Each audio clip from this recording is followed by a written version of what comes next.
Bom, e aí pessoal do Reaja, quero estar aí pedindo desculpa aos irmãos pelo atraso, mas aí eu vou estar dando continuidade ao devocional, que os irmãos começaram o livro de Gênesis, e hoje eu vou estar falando aí no capítulo 13, 14 e 7 do livro de Salmos. Então eu vou estar falando aí para os irmãos o que o Senhor me deu no capítulo 3 do livro de Êxodo, né? Então a gente começa a leitura, irmãos, no versículo 1. O Senhor, depois que o povo de Israel viu a provisão do Senhor no Egito, depois que o Senhor mandou a 10ª praga, Deus fala através do seu servo Moisés para o povo de Israel da seguinte maneira, aqui no versículo 1 do capítulo 13 de Êxodo. Então falou o Senhor a Moisés dizendo, santifica-me todo o primogênito, o que abrir toda a madre entre os filhos de Israel, de homens e de animais, porque meu é. Bom, nesse primeiro versículo, irmão, eu vejo Deus dando uma ordenança a Moisés, depois que ele fez todas essas maravilhas para que o povo pudesse ver a mão do Senhor agindo a favor do seu povo, Deus demonstrando o seu amor para o seu povo. Deus, depois de ter feito todas essas coisas, Deus dá uma ordenança a Moisés, falando para Moisés, Moisés, eu quero que você santifica, eu quero que você separa todo o primogênito de homem, tanto de animal. Então, através desse versículo, eu vejo Deus separando uma geração para glorificar e honrar o nome dele. Então, no versículo 1, irmão, eu vejo Deus separando uma geração, né? Daqui uns meses nós vamos ter uma eleição. E todos nós sabemos que nós só colocamos no poder aquele na qual nós elegemos, aquele na qual nós confiamos, aquele na qual nós acreditamos que possa nos representar lá no Senado, lá em Brasília. Então, quando o Senhor escolheu o povo de Israel quando Deus escolheu o povo e os elegeram, Deus estava querendo dizer, entre os povos da terra, Israel foi o único que o conquistou. O povo de Israel foi o único que Deus acreditou. E nas nossas vidas, irmão, não é diferente. Na nossa vida também o Senhor nos elegeu. E assim como Deus falou a Moisés no versículo 1, para que toda criança que venha a nascer, que seja primogênito ou animal, que Moisés venha estar separando para o Senhor. Ou seja, que Moisés venha estar elegendo e santificando para o Senhor. Assim também é conosco. O Senhor também nos consagrou como geração eleita. O Senhor também nos separou. O Senhor também nos guardou para ser uma geração eleita para a honra e glória do seu nome. E depois, irmão, depois que o Senhor dá essa ordenança a Moisés, o Senhor fala para Moisés, para que Moisés venha mostrar para o povo de Deus, aqui no versículo 3, eu vou estar lendo rapidamente, e Moisés disse ao povo, lembrai-vos deste mesmo dia em que saíste do Egito, da casa da servidão, pois com mão forte o Senhor vos tirou daqui. Portanto, não comereis pão levedado. Hoje, no mês de Abibe, vós saís.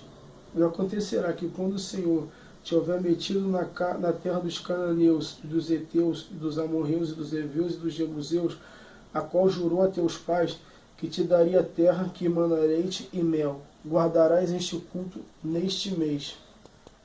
Então, com essas palavras você pode entender, irmão, que Deus queria que Israel o adorasse depois que eles estivessem na terra prometida. Por quê, irmãos? O que acontece? Deus, ao fazer a promessa para o povo de Israel, depois que Israel já estivesse dentro da terra prometida, o Senhor tinha um medo e um temor muito grande que o povo de Israel viesse a se esquecer do que o Senhor havia feito com eles no Egito. Então Deus, o que Deus fala para Israel? Israel, eu quero que vocês se lembrem de mim no meio dos cananeus, dos jebuseus e dos heveus, dentro dos povos pagãos, porque Deus queria que o seu nome viesse a ser glorificado, que o seu nome viesse a ser exaltado no meio desses povos. Por quê? Porque Deus queria alcançar esses povos através das histórias, através da evangelização, através do que o Senhor havia feito no Egito. Então Deus queria que Israel não viesse se corromper no meio desses povos, mas que Israel viesse a mostrar ao qual Deus que eles serviam. Por quê, irmão? Porque Deus queria que eles não fossem crentes somente no Egito, quando o Senhor estava com eles ali, mas Deus queria que eles fossem fiéis quando eles estivessem no meio dos povos pagãos, para que esses povos viessem enxergar em Israel a diferença num povo que tem o Senhor e um povo que não tem o Senhor. Então era necessário que Israel viesse a se santificar no meio desses povos. Então o Senhor falou para que eles viessem a comer pães até o 7º dia, em festa ao Senhor, de uma forma de lembrança, para que Deus viesse a ser exaltado no meio daquele povo, para que aquelas nações pagãs viessem a enxergar o Senhor, viesse a ver a diferença no povo de Israel, que era um povo vitorioso, que era um povo que tinha o Senhor em suas vidas, e Deus queria que essas nações enxergassem isso em Israel, que Deus queria que Israel viesse a ser um referencial para aquele povo. Assim também, irmão, em nossas vidas. Não adianta eu e você ser crente somente dentro da igreja. Nós temos que ser referencial para aqueles que estão lá fora no mundo, diante dos cananeus, diante dos jebuseus dos nossos dias. O que adianta, irmão, nós falarmos para os irmãos dentro da igreja o que o Senhor fez na nossa vida e aqueles que estão lá fora, os cananeus dos nossos dias, não saber o que o Senhor fez para nós. Então é necessário que eu e você também, irmão, venha se lembrar do que o Senhor fez por nós no Egito. É necessário eu e você nos lembrar e evangelizar através dos feitos do Senhor para com a nossa vida. E no versículo 7, irmão, ou melhor, no versículo 8, que diz: naquele mesmo dia farás saber a teu filho, dizendo: este é pelo que o Senhor me tem feito, quando eu saí do Egito. E te será por sinal sobre tua mão e por lembrança entre teus olhos, para que a lei do Senhor esteja em tua boca. Porquanto, com mão forte o Senhor te tirou do Egito. Portanto, tu guardarás este estatuto a seu tempo, de ano em ano. Também acontecerá que, quando o Senhor te houver metido na terra dos cananeus, como jurou a ti e a teus pais, quando te houver dado, apartarás para o Senhor tudo o que abrir a madre, e tudo que abrir a madre do fruto dos animais que tiverem os machos serão do Senhor. Porém, tudo que abrir a madre da jumenta resgatarás com cordeiro. E se não resgatareis, cortar-lhes a cabeça. Mas todo primogênito do homem entre teus filhos resgatarás. Se acontecer que teu filho no tempo futuro te pergunte, dizendo: que é isto? Dir-lhe-ás: o Senhor nos tirou com mão forte do Egito, da casa da servidão.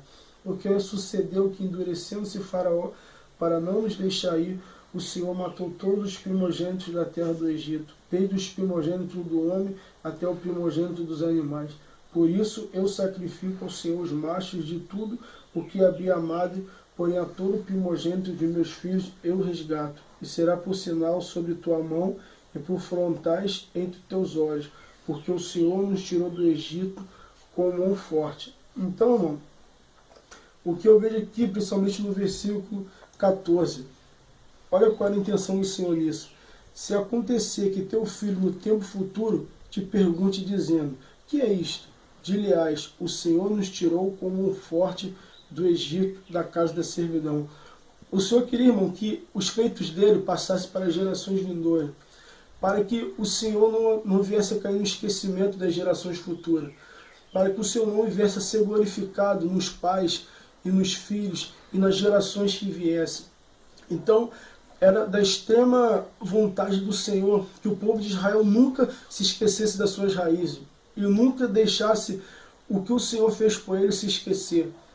Então, é necessário, irmão, que eu e você sempre venhamos a nunca nos esquecer do que o Senhor fez por nós, do que o Senhor fez por nós no Egito. Porque quando eu e você se esquecemos do que o Senhor fez por nós, nós perdemos o temor, nós perdemos a essência e perdemos tudo aquilo que o Senhor fez por nós.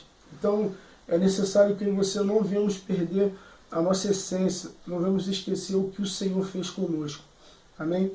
Então, depois de que o Senhor falar isso para o povo de Israel, ainda dentro do Egito, o Senhor, com a sua mão forte, ele arranca o povo de Israel para o Egito, do Egito, e o leva para o deserto.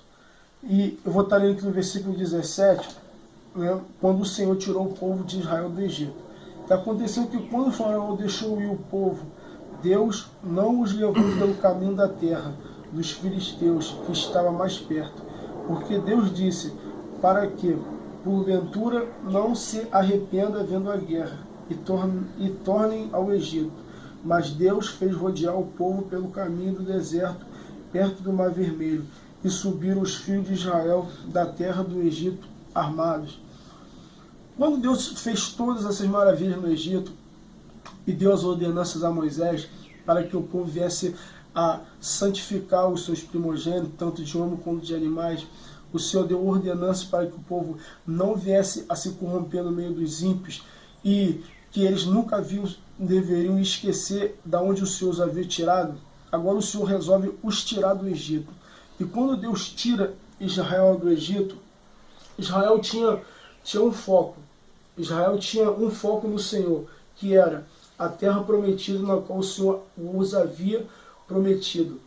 Mas a Bíblia diz aqui, irmão, no versículo 17, que o Senhor não os levou pelo caminho certo, mas o Senhor fez com que Israel viesse a dar voltas. Deus não levou Israel pelo caminho que o levasse mais rápido para Canaã, mas o Senhor os levou pelo caminho que os dificultasse a entrar em Canaã. Por que então o Senhor fizera isso?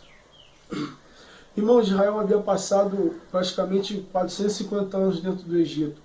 E, como nós sabemos, irmão, o Egito naquela época era uma das nações, um dos impérios mais poderosos do mundo. Então, Israel estava tanto tempo no Egito que eles estavam acostumados e impregnados com a cultura do Egito. Eles estavam acostumados a adorar Deus estranho, acostumados a adorar coisas que o Senhor não se agradava, porque a cultura do Egito era uma cultura que adorava deuses, era uma cultura que adorava, que eram homens que faziam adoração ao próprio corpo, uma adoração, uma vaidade extrema, tudo aquilo que não agradava ao Senhor.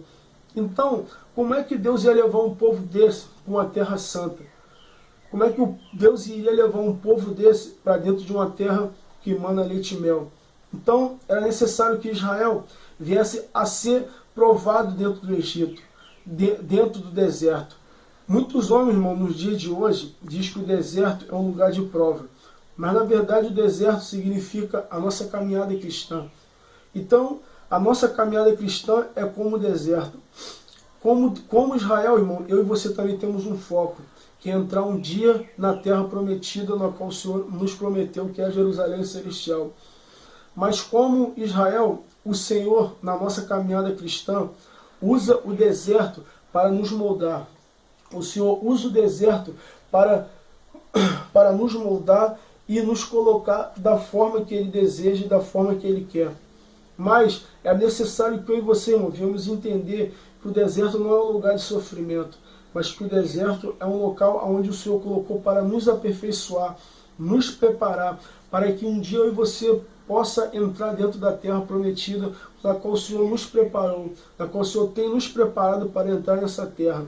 E assim como Israel, irmão, foi testado no deserto, assim eu e você também vamos ser testados.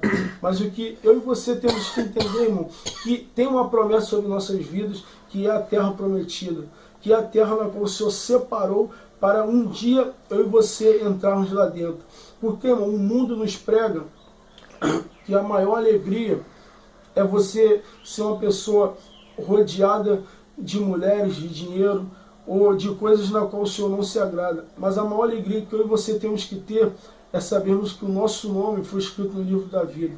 E o interessante é que o nosso nome não foi escrito com nenhuma caneta que possa ser apagada com nada na terra, mas foi escrito com sangue. Então, o nosso nome foi escrito com sangue numa borracha, irmão, que possa apagar o nosso sangue, o nosso nome daquela lista a qual o Senhor nos colocou. Porque o nosso nome foi escrito no livro da vida com sangue, irmão. E é debaixo dessa promessa, é debaixo dessa autoridade que eu e você temos que estar. Israel, irmão, não entrou em Canaã logo de início. Eles ficaram muitos e muitos anos no deserto, porque o deserto é a caminhada cristã. Eles foram preparados para entrar naquele lugar. Eles foram aperfeiçoados para entrar na terra prometida. E a palavra que o Senhor tem para mim, para a sua vida nesta tarde, irmão, é que eu e você vamos tomar posse dessa terra prometida. Vamos tomar posse daquilo que o Senhor nos deu, que é a terra prometida. Israel, antes de entrar em Canaã, eles guerrearam com muitos gigantes, com muitas terras, tomaram posse de muitas terras, destruíram muitos reinados. Por quê? Porque eles estavam debaixo de uma promessa. E quando nós estamos debaixo de uma promessa, irmão, tudo que está na nossa frente, irmão, cai por terra, porque o Senhor está na nossa frente. Então a palavra, irmão, para nossas vidas nesta tarde, que eu e você viemos tomar posse da terra prometida, na qual o Senhor nos deu.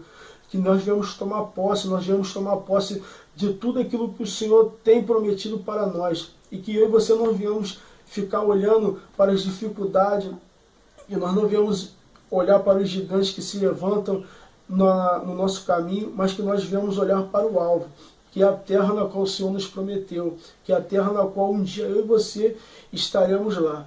E o deserto, irmão, como eu disse, é um local onde nós iríamos ser provados, é um local onde nós iríamos ser preparados para que nós possamos entrar nessa terra prometida.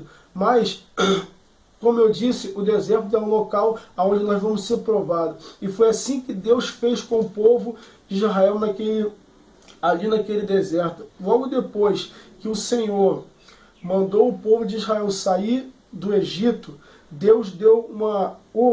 Deus não deu uma ordenança, Deus falou com Moisés. Moisés, aqui no capítulo 14, no versículo 1, vou estar lendo uma leitura rapidamente. Então falou o Senhor a Moisés dizendo: fala aos filhos de Israel que volte e que acampe diante de Piairote, entre Migdol e o mar, diante de Baal-Zefon. Em frente deles assentarei o campo junto ao mar.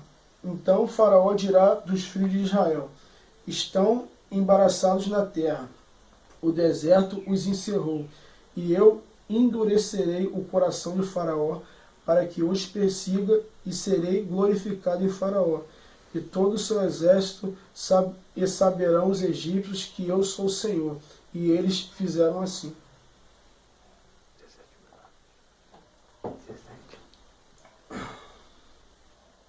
Então, irmãos, o que acontece?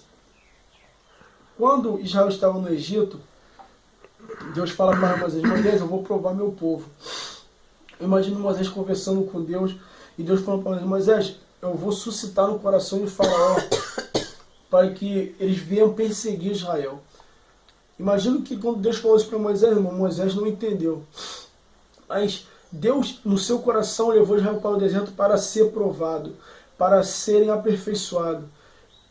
Muitas das vezes, irmão, coisas acontecem na nossa vida sem eu e você entender. Muitas das vezes nós passamos por lutas e por dificuldades, pensando que Deus não está no controle de nossas vidas. Mas assim como Deus estava no controle de Israel, Deus também está no controle de nossas vidas. Assim como Deus estava no controle de Israel naquele deserto, Deus estava no controle de nossas vidas. Então, Deus fala para Moisés: Moisés, eu vou provar o povo, Moisés. Eu vou fazer com que Faraó persiga eles. Então, manda eles acampar em frente a Piairote, que praticamente ficava perto do Mar Vermelho, de frente para o Mar Vermelho. Então, Deus colocou Israel num lugar sem saída. Deus colocou Israel num lugar onde eles não tinham para onde olhar senão para o Senhor.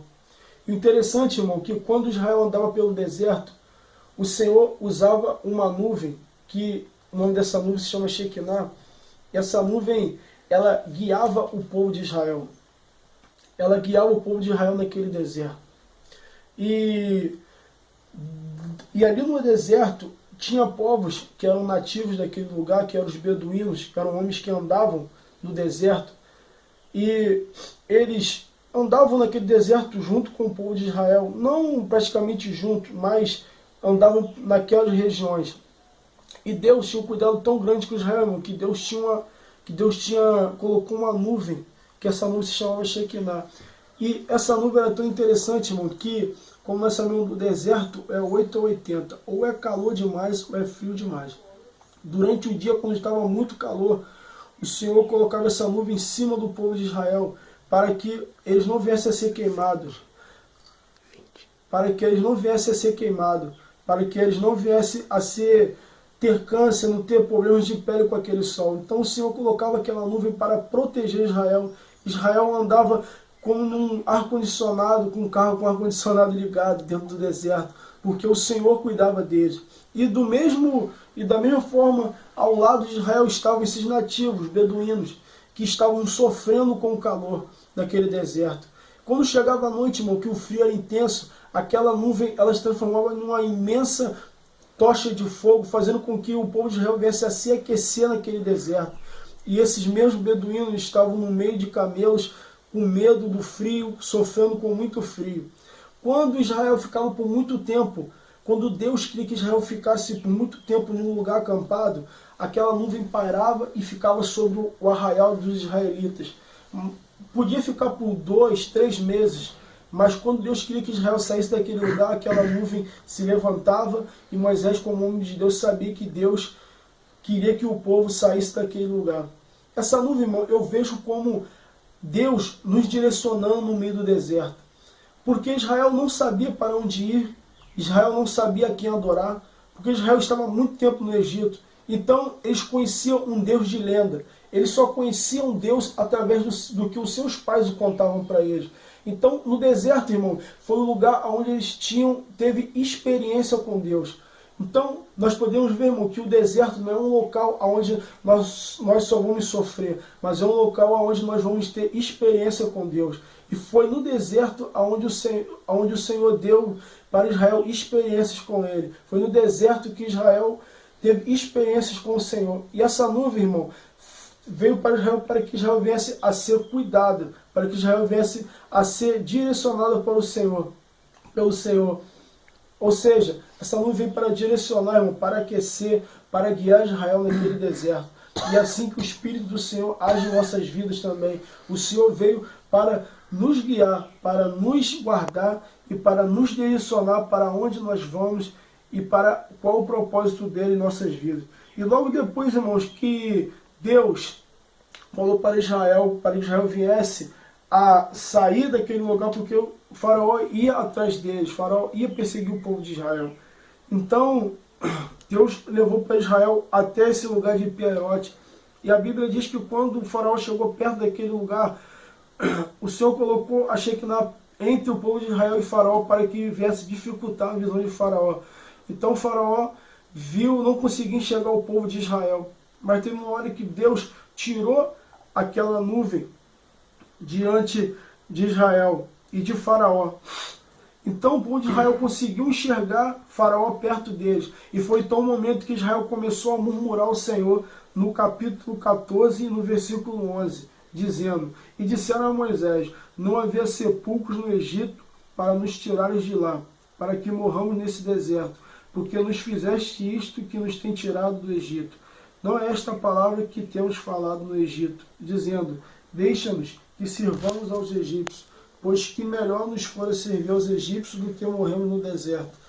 Moisés, porém, disse ao povo: Não temais, estai quietos e vede o livramento do Senhor que hoje vos fará, porque aos egípcios hoje viste, nunca mais vereis para sempre. O Senhor pelejará por vós e vós calareis. Então Israel, irmão, quando viu que o faraó estava perto dele, Israel começou a murmurar. Começou a falar: Senhor, por que o Senhor nos tirou do Egito para morrermos aqui no deserto? Israel começou a fazer ponderações a Deus. Isso que acontece muitas vezes nas nossas vidas. Mas quando nós não entendemos o plano e qual o projeto de Deus em nossas vidas, nós começamos a murmurar. Nós começamos a blasfemar contra o Senhor. Porque nós não entendemos, irmão, qual é o propósito de Deus em nossas vidas. O propósito de Deus na vida de Israel no deserto era mostrar para Israel que ele era a salvação, que ele era para quem Israel devia olhar, para Deus que Israel tinha que olhar. E nós não devemos cometer esse erro da murmuração. Nós devemos sempre que olhar para o Senhor. Nós devemos sempre que adorar o Senhor, para que Deus venha ser glorificado em nossas vidas. Então, irmão, chega... Leu 14 tudo. Leu 14 tudo agora. Chega... 25 minutos. Chega um momento, irmãos, que aqui no versículo 15 do capítulo 14, chega um momento que Moisés, que Deus fala para que Deus fala para Moisés. Então disse o Senhor a Moisés: Por que clamas a mim? Dizem aos filhos de Israel que marchem.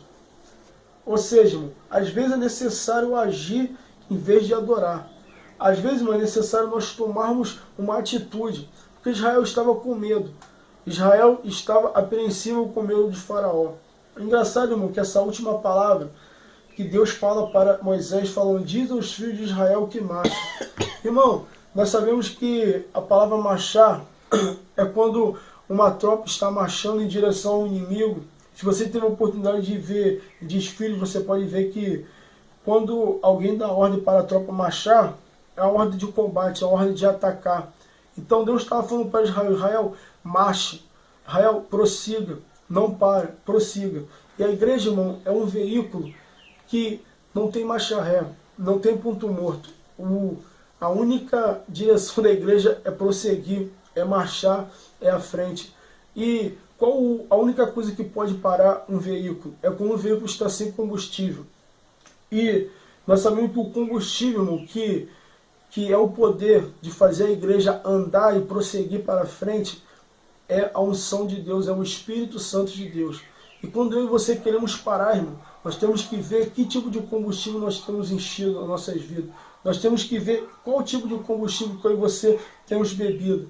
Porque nós somos a igreja do Senhor. E o único combustível que para a igreja, a única coisa que para a igreja, é quando eu e você não nos enchemos desse combustível que é o Espírito de Deus.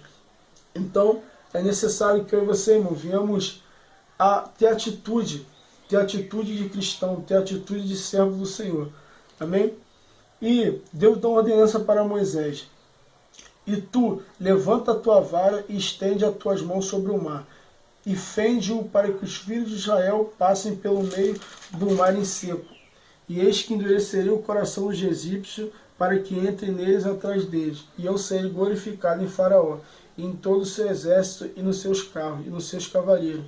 E os egípcios saberão que eu sou o Senhor, quando for glorificado em Faraó, nos seus carros e nos seus cavaleiros.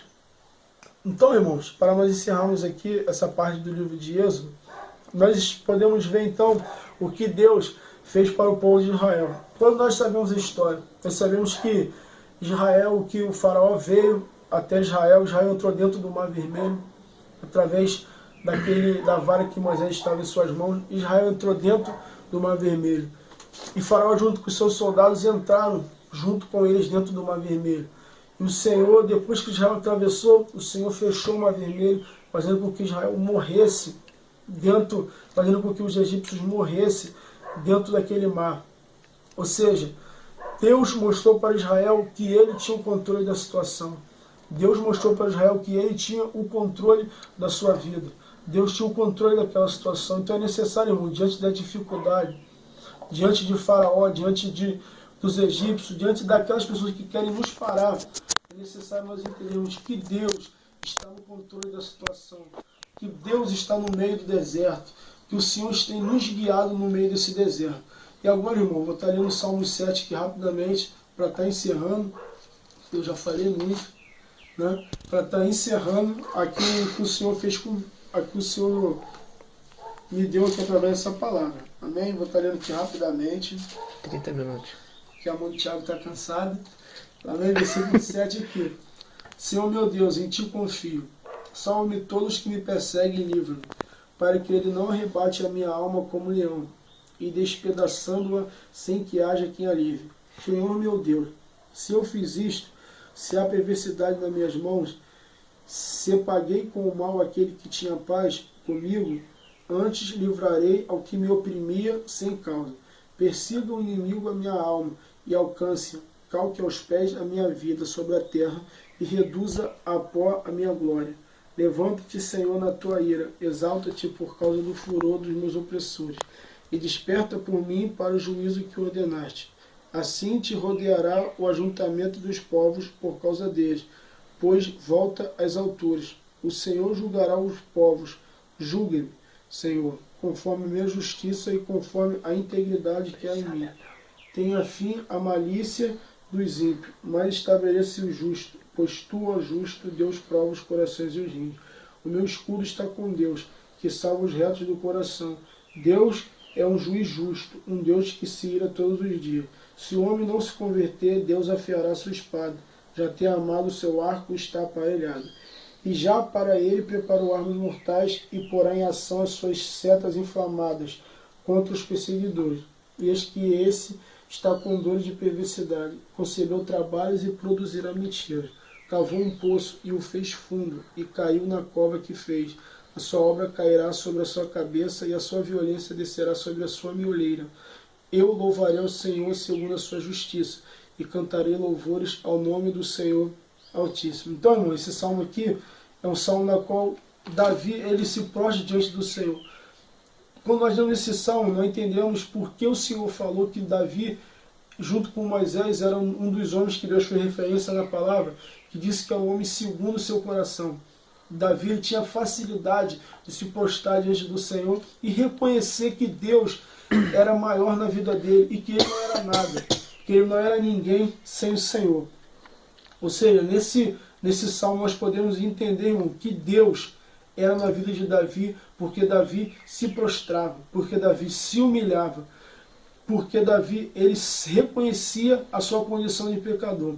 Então, para que eu e você, irmão, venhamos entender que o caminho, o segredo da nossa vitória, irmão, é nós sermos humildes de coração, nós nos prostrarmos diante do Senhor e nós sermos pessoas que vamos reconhecer que o Senhor é maior em nossas vidas e assim nós alcançaremos vitória. Não é, pessoal? Desculpe aí, falei muito, mas eu falei tudo que o Senhor me deu e valeu.